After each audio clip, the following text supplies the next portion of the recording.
গত মনে হয় 15 বছর পর্যন্ত শুনতে আছি তারেক জিয়া বাংলাদেশে আসতে আছে, তারেক জিয়া বাংলাদেশে আসে, বীরের বেশে আসবে। এটা মনে হয় গত 15 বছর পর্যন্ত শুনতে আছে।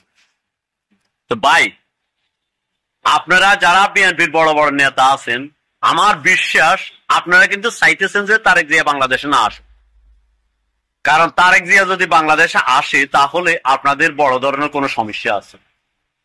তা না হলে আপনারা এ পর্যন্ত কখনো কি বড় ধরনের কোনো আন্দোলন করছেন যে তারেক জিয়ার কাগজপত্রে এই সমস্যা আছে বা ওই সমস্যা আছে, এখন তারেক জিয়ার এই কাগজটা সমাধান করে দেন, তারেক জিয়ার এই সমস্যাটা দূর করে দেন, তারেক জিয়া বাংলাদেশে আসুক।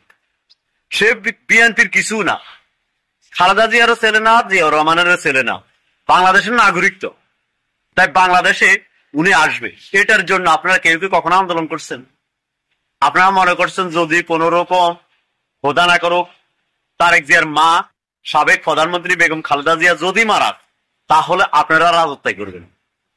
তা না হলে আপনারা কেন বড় ধরনের কোন আন্দোলন করতেছেন না যে তারেক জিয়ার কাগজপত্রটা ঠিক করে দেন, তারেক জিয়া বাংলাদেশে আসুন? ওই এ পর্যন্ত তো কখনো শুনলাম না তারেক জিয়ার কাগজপত্র ঠিক করছে বা কাগজপত্র ঠিক করতেছে, এরকম ধরনের কোনো কিছুই তো শুনলাম না আপনাদের মুখে। শুধু আপনাদের মুখে শুনতে আসি এ শিগগিরই বাংলাদেশে আসতে আছে, তারেক জিয়া শিগগিরই বাংলাদেশে আসতে আছে। শিগগিরটা কবে হবে? তার মার এখন যে পরিস্থিতি, ও যে ওখানে আছে, আপনারা একটু চিন্তা করেন তার মনটা কেমন আছে।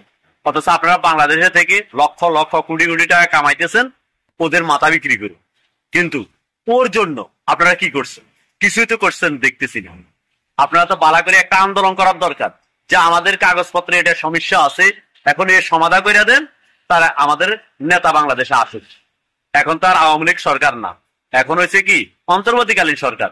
উনি তো ইচ্ছা করলে যে কোনো মুহূর্তে কাগজপত্র ওকে করে দিতে পারে, আর যে কোনো মুহূর্তে আসতে পারে, যে কোনো মুহূর্তে কাগজপত্র ওকে করতে পারে, যে কোনো মুহূর্তে বাংলাদেশে আসতে পারে।